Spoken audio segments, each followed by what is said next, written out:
नमस्कार। आजकल लोग सिखाने वाले जो हैं वो लोगों को प्राणायाम सिखाते हैं और सीखने वाले भी उस प्राणायाम को सीख रहे हैं। अच्छी बात है, बुरी नहीं है। लेकिन वो उस प्राणायाम में वो उसे कम कुंभक भी सिखाने की कोशिश करते हैं।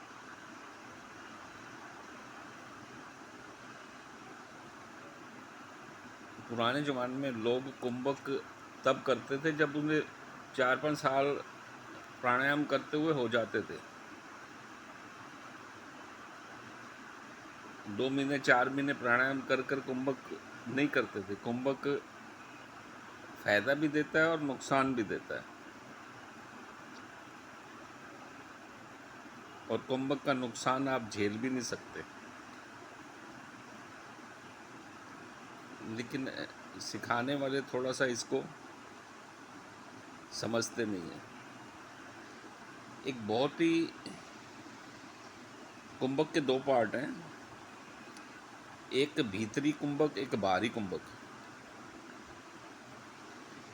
यानी सांस लेना और सांस को अंदर रोक लेना और फिर थोड़ी देर बाद सांस को छोड़ देना, ये भीतरी कुंभक है। सांस लेना, सांस छोड़ना और फिर सांस ना लेना थोड़ी देर, और उसके बाद में फिर सांस लेना, ये बाहरी कुंभक है। मैंने भी दोनों कुंभक सीखे थे, दोनों कुंभक किए भी थे।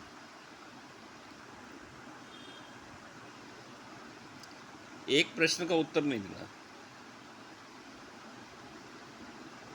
कि सांस रोकने से क्या होगा। अगर मैं सांस लूं और सांस को फिर रोक लूं तो सांस रोकने से क्या होगा।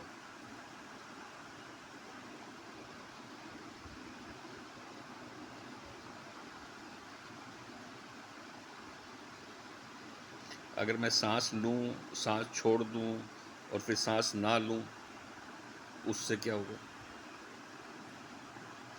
इस प्रश्न का उत्तर अधिकतर आदमी के पास नहीं मिलेगा।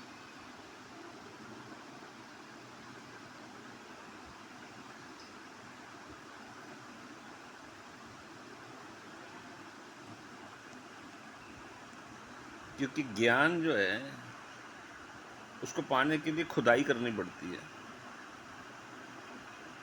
बिना उस खुदाई के ज्ञान मिलता नहीं है।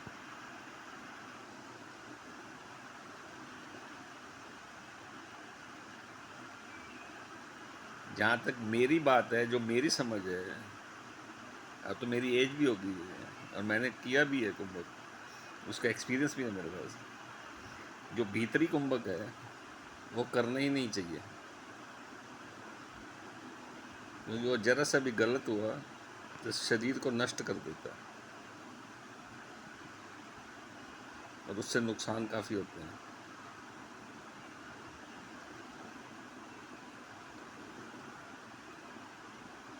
और जो बाहरी कुंभक है उसको मैं थोड़ा सा आपको समझाता हूँ, फिर वो समझ में आएगा कि वो करना क्यों ज़रूरी है।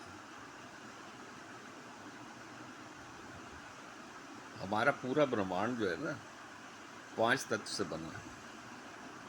आकाश, वायु, अग्नि, जल और पृथ्वी,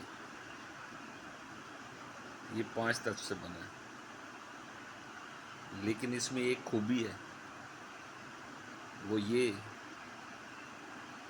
कि सबसे पहले आकाश बना था और बाकी के चारों तत्व इस आकाश में से ही पैदा हुए हैं।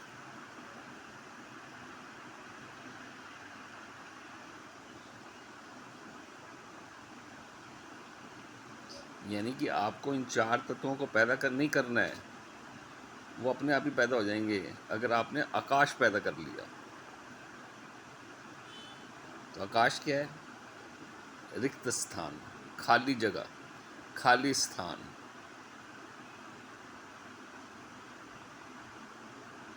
जो बिल्कुल खाली है, कुछ नहीं है उसमें, खाली स्थान। खाली दिखाई देता है। अगर साइंटिफिकली इसको देखोगे साइंटिस्ट के अनुसार, तो इसे ब्लैक होल भी बोलते हैं। उस ब्लैक होल में कितनी ही ग्रह चले जाते हैं जिनका पता ही नहीं चलता कहाँ गए, और फिर उसमें से पैदा भी हो जाते हैं। साइंटिस्ट ये बोलते हैं ना कि ग्रह जब समाप्त होते हैं तो ब्लैक होल में चले जाते हैं, और जब पैदा होते हैं तो ब्लैक होल से ही पैदा होते हैं, बोलते हैं ना। और यही बात हमारे ग्रंथ भी बोलते हैं कि जितने भी तत्व हैं चारों, ये आकाश तत्व से ही पैदा हुए हैं। यही बोलते हैं, दोनों मिल गए ना आपस में, उनकी बात और उनकी बात आपस में मिल गई ना, तो सत्य हमेशा मिलता है ना, तो दोनों की मिल गई। यानी कि अगर आप अपने शरीर में आकाश तत्व पैदा करें तो आप अपने शरीर को स्वस्थ कर लेंगे, क्योंकि उसी में से सारे तत्व निकलते हैं। तो जब आप सांस अंदर लेकर रोकते हैं तो वो किसी तत्व को पैदा नहीं करता, लेकिन जब आप सांस छोड़ते हैं और दूसरा सांस लेने में समय लेते हैं, तो जब आपने छोड़ दिया तो रिक्त स्थान बन गया ना, खाली जगह बन गई, तो आकाश तत्व बन गया। आप आकाश बनाते हैं, पहले थोड़ा बनाएंगे, फिर बड़ा बनाएंगे, फिर बड़ा बनाएंगे, तो आप आकाश बनाते हैं।